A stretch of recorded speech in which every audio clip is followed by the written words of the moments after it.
petit problème technique. Bonjour et bienvenue sur Vivre au Naturel, c'est Christine, je suis ravie de vous retrouver et aujourd'hui je vais vous parler d'une vitamine qui est essentielle à notre santé, c'est la vitamine D.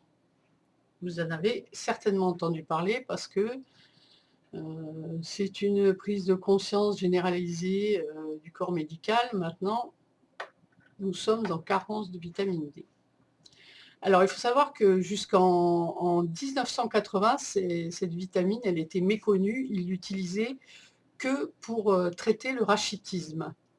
Et après, ils se sont mis à faire des études dessus et il s'est avéré que la vitamine D, elle est essentielle pour beaucoup de choses.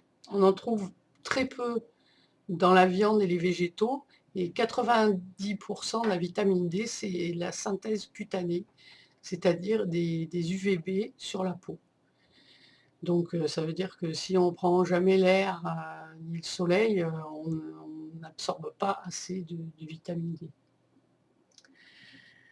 Alors c'est une vitamine qui intervient dans divers équilibres vitaux, l'absorption du calcium et du phosphore, le contrôle de nombreux gènes qui, par exemple, servent à sécréter l'insuline, le renforcement du système immunitaire, car la vitamine D contribue à produire des anti-infectieux et anti-inflammatoires.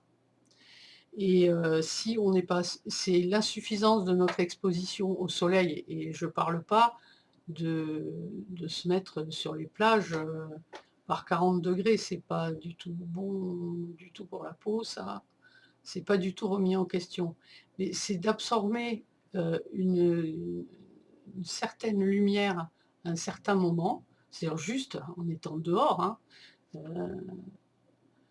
les médicaments, toutes les cosmétiques, les crèmes protectrices, la pollution, tout ça, ça nous empêche de sécréter suffisamment de vitamine D, d'être dans les bonnes normes pour notre organisme. Et bon, statistiquement, il y a à peu près 75% des Français qui sont carencés en vitamine D.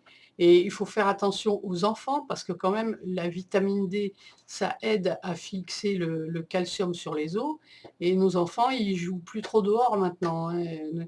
Nos enfants, ils passent leur loisir derrière des consoles et des choses comme ça. Alors, il faut réencourager le sport, jouer dehors. Bon. C'est pas toujours évident. Excusez-moi, j'ai un chat dans la gorge. Alors, les indications, dans quel cas doit-on supplémenter en vitamine D? Déjà, quand on en manque, il faut faire une analyse de sang pour voir où est notre taux. Elle est indiquée dans le traitement du rachitisme, de la décalcification osseuse.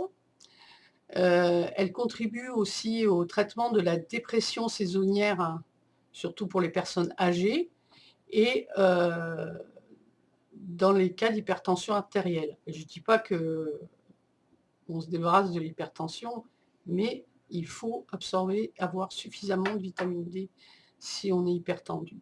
Ça accompagne les traitements. Elle sert également à titre préventif pour la grippe et les infections respiratoires, évidemment, puisqu'elle renforce la production d'agents anti-infectieux et anti-inflammatoires. Décidément, aujourd'hui, ce n'est pas un jour à discuter. Elle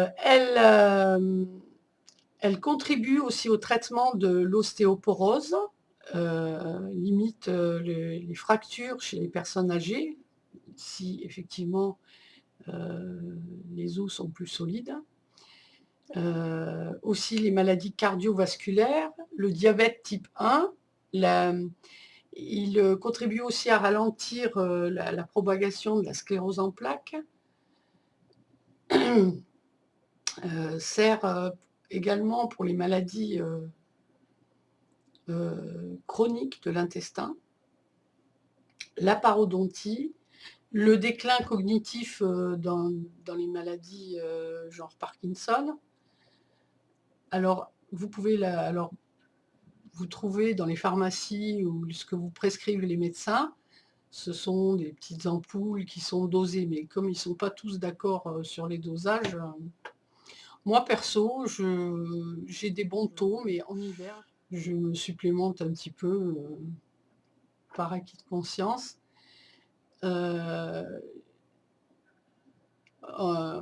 Sous forme de la vitamine D3 associée à la vitamine K, parce que ça permet sa fixation sur les os. Excusez-moi, c'est pas agréable pour vous, mais j'y arrive pas. Et donc le mieux, c'est sa forme naturelle, c'est-à-dire issue du lichen boréal ou de la lanoline de la laine de mouton. Ils font de la vitamine D3, parce que D3, c'est celle qui correspond à celle qui est fabriquée par la peau. Parce qu'il y a D1, D2, c'est autre chose. Donc la D3 qu'on prend en supplémentation. Et voilà, je crois que je vous ai tout dit sur la vitamine D, mais c'est important.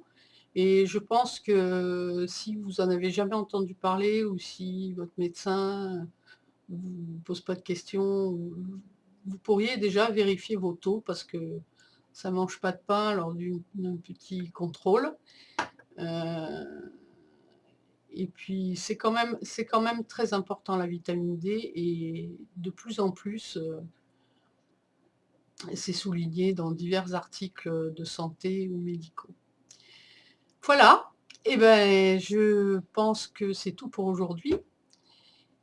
N'hésitez pas, comme je vous dis, à mettre vos suggestions dans les commentaires si vous souhaitez que je traite certains sujets. Et je vous dis merci de m'avoir écouté et à la prochaine fois.